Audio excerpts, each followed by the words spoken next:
কিভাবে দেখছেন? প্রিয় সত্যি কথা, বর্তমানে বিজেপি সরকার, শুভেন্দু অধিকারীর নেতৃত্বে যে বিজেপি সরকার, যেটা বিধানসভায় 294টা সিটের মধ্যে 208টা জিতেছে। 208-এর তাদের প্রাপ্তি ভোট হচ্ছে 2,93,06,000। বিরোধীদের ভোট কিন্তু শাসক দলের থেকে বেশি, কিন্তু বিরোধীরা বিচ্ছিন্নভাবে রয়েছে।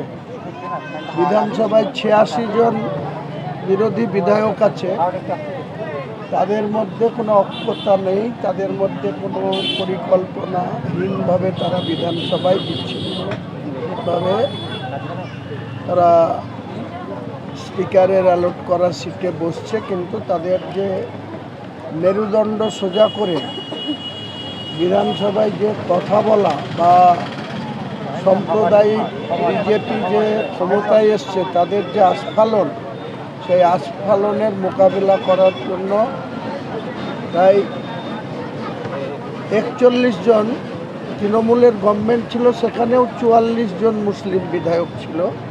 এবার বিজেপির সরকার, সেখানেও কিন্তু 41 জন মুসলিম বিধায়ক আছে। এই জেলায় 16 জন মুসলিম বিধায়ক ছিল, এখন 14 জন হয়ে গেছে। তাও আমরা দেখতে পাচ্ছি যে মুসলিমদের যে বিধায়ক সংখ্যা, তারা যে জাতির জন্য কথা বলবে বা মেরুদণ্ড সোজা করে কথা বলবে, সেই কথা বলার লোক সেখানে পাওয়া যাচ্ছে না। আমি গতকালকেও বলেছি, বিধানসভায় প্রশ্ন তুলেছি, গত পরশু দিনেও শুধুমাত্র মুসলিমদের বিরোধিতা করে কয়েকজন সদস্য, সজল ঘোষ বিজেপি বিধায়ক, কৌস্তব বাগচি, আরও কিছু বিধায়ক, তারা শুধু পবিত্র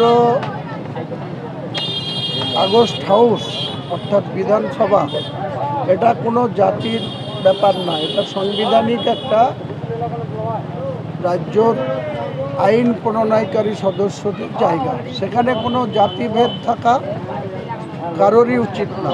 এবং আমরা যখন ভোটের প্রার্থী হই, তখন আমরা পার্টির কথা বলি, কিন্তু যখন নির্বাচিত হই, তখন তাদের সমান সকলের জনপ্রতিনিধির মতো আচরণ করা উচিত। কিন্তু আমরা লক্ষ্য করছি, বিজেপি 208টা সিট পেয়ে 2,93,00,000 ভোট পেয়েছে, কিন্তু বিরোধীদের ভোট, আমাদের ISF, CPM, TMC, Congress, total vote কিন্তু ওদের থেকে প্রায় 30 লক্ষ ভোট বেশি আছে। বিজেপি সরকার কেন্দ্রে আছে, সেখানেও বিরোধী ভোট বেশি, রাজ্যেও বিজেপি সরকার আছে, সেখানে কিন্তু বিরোধীরা ঐক্যতা নেই। তাই বিরোধীদের যে বিচ্ছিন্নতা বা যে বিরোধীদের যে বিভাজন, নিজেদের ইগো, এই ইগোতে বিরোধীরা আজকে কমজোরি হচ্ছে। আপনি মনে করেন আগামী দিনে এক হতে পারবে? আমার মনে হয় না, কারণ এরা লাঠিঝাঁটা খাবে থাকবে, কিন্তু নিজেদের ঐক্যতা। এই লাঠিঝাড়া খাওয়ার ব্যাপারটা, তাদের কি নিজস্ব কোনো স্বার্থ জড়িয়ে আছে, না রাজনৈতিক কোনো চক্রান্ত? স্বার্থ ছাড়া আপনি বলুন তো, হেরেছে টিএমসি, কিন্তু 80টা বিধায়ক পেয়েছে। 208টা বিধায়কের প্রাপ্তি ভোট 2,93,00,000, আর 80টা ভোট প্রাপ্তওয়ালারা 2,60,00,000। মাত্র 33 লক্ষ ভোটের ব্যবধান। হুড়মুড়ি খেয়ে সেখানে পড়ে যাচ্ছে, তাদের পায়ে ধরছে। নিজেদের দুর্বলতা, নিজেদের স্বার্থ বিঘ্নিত বা যে সমস্ত অপকর্ম করেছে, অনৈতিক কাজ করেছে, সেই ভয়ে, আজকে পুলিশের ভয়ে, রাজ্য সরকারের ভয়ে তারা গিয়ে, যে বিজেপির কাছে হারল পূর্ব সরকার, সেই বিজেপির পিছন দিক দিয়ে বিজেপির দরজাতে ঢুকছে। আপনারা দেখতে পাচ্ছেন না এরা কি ধরনের নেতা? এরা আবার বড় বড় বিধায়ক ছিলেন, আপনি বারবার প্রতিবাদ করেছেন এবং খুব খোলামেলা কথা বলেছেন অভিষেক বন্দ্যোপাধ্যায় বা দলের বিরুদ্ধে। অন্য কোনো বিধায়ককে কিন্তু এভাবে মুখ খুলতে দেখা যায়? কোনোদিন খুলেছে? কিন্তু আজকে তারা বলছে। আজকে কেন বলছে? তাদের নিজেদের যখন আর মেরুদণ্ড সোজা করে কথা বলার ক্ষমতা নাই, যে শাসক দলের পুলিশকে নিয়ে তারা রাজনীতি করত, আজকে দেখা যাচ্ছে এখন বলছে, যেটা 2 বছর আগে থেকে 2023-এর পঞ্চায়েত ভোট থেকে এই এলাকার ভোটের টিকিট বিক্রি থেকে শুরু করে আমি তখন অভিষেক বন্দ্যোপাধ্যায়ের বিরুদ্ধে, মমতা বন্দ্যোপাধ্যায়দের বিরুদ্ধে বলেছিলাম, কিন্তু একটা বিধায়ককে আমি সাপোর্ট পাইনি, একটা তৃণমূলের নেতাকে সেদিন সাপোর্ট। আপনি এখন মুর্শিদাবাদের সংখ্যালঘুদের রাজনৈতিক মুখ বলতে গেলে। তো আমি যতক্ষণ বেঁচে আছি আমি কোনো অন্যায় করব না, আর কোনো অন্যায়ের কাছে মাথা নত করব না। মহরম কোনো ঈদের বিজেপি আমাকে ধুমকি দিয়ে থামাতে পারবে না। বিধানসভাতে আমাকে ধুমকি দেওয়ার চেষ্টা করেছিল, আমি থামিনি, থামবও না। যতক্ষণ আমি আছি আমার গলা স্বর উঁচু থাকবে, মেরুদণ্ড সোজা থাকবে।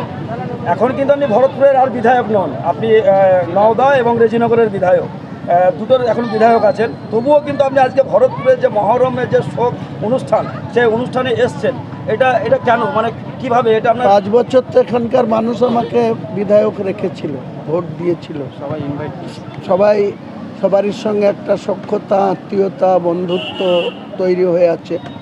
সেটার জন্য যখন ডাকবে তখনই না আসতে পারলেও নিশ্চয়ই চেষ্টা করব, কারণ আমাদের প্রচুর টাফ শিডিউলের মধ্যে থাকি। সারা দিন 1000 ফোন রিসিভ করতে হয়, এত গোটা সারা রাজ্যে, কুচবিহার থেকে কাকদ্বীপ, এছাড়াও রাজ্যের বাইরের লোকের ফোন ধরতে হয়। ইন্টারন্যাশনাল কল আসে, দুবাই থেকে শুরু করে কানাডা, লন্ডন, বাংলাদেশ, এসব জায়গা থেকেও ফোন আসে। কাজেই আমার সবথেকে ব্যস্ততম শিডিউল। রাজ্যের মুখ্যমন্ত্রী যেমন সবসময় ব্যস্ত থাকেন, আমি একজন ক্ষুদ্র বিধায়ক হয়েও সকলের দোয়ায় আশীর্বাদে আমি কিন্তু সবসময় ব্যস্ততম জীবনযাপন পালন করি। মুসলিম সমাজ একটা আকাঙ্ক্ষায় আছে, আপনি উদ্যোক্তা হচ্ছেন বাবরি মসজিদের, সেই বাবরি মসজিদের কাজ কতটা এগোলো এটা এলাকাবাসী জানতে চায়। কালকে আসুন, কাল বাবরি মসজিদের মূল যে 17.5 ফুট নিচে আন্ডারগ্রাউন্ড থেকে ঢালাই কাল থেকে শুরু হবে। কাল সকাল 8টাতে আমি বাবরি মসজিদের কাছে থাকব। আপনাদের ইনভাইট থাকলো, দেখতে আসবেন। যে অনেকেই অনেক অপপ্রচার করছে, কেউ বলছে বাবরি মসজিদ হবে না, বিজেপি ক্ষমতায় এসছে, করতে দেবে না। আমি কারো বাপের টাকায় বাবরি মসজিদ করছি না, মুসলমানদের আর্থিক সাহায্যে, এবং আমি সেখানে আমার ট্রাস্ট সেটা উদ্যোগ গ্রহণ করেছে। আমার এই ট্রাস্ট, আমি যতক্ষণ বেঁচে আছি আমি ট্রাস্টের সর্বময় কর্তা হিসাবে আমি আমার মসজিদ তৈরি করব। 3 বছর টাইম ধরেছিলাম, 3 বছরও নেব না, 2 বছরের মধ্যে 2028 সালের মধ্যে 1.5 লক্ষ মানুষ নামাজ পড়তে পারবে। 50,000, 50,000, 50,000, আন্ডারগ্রাউন্ডে 50,000, মেন গ্রাউন্ডে 50,000, আর সেকেন্ড ফ্লোর, অর্থাৎ আন্ডারগ্রাউন্ড ধরলে 3rd ফ্লোরের মসজিদ হচ্ছে। একটা ফ্লোরে 50,000 করে মানুষ নামাজ পড়তে পারবে।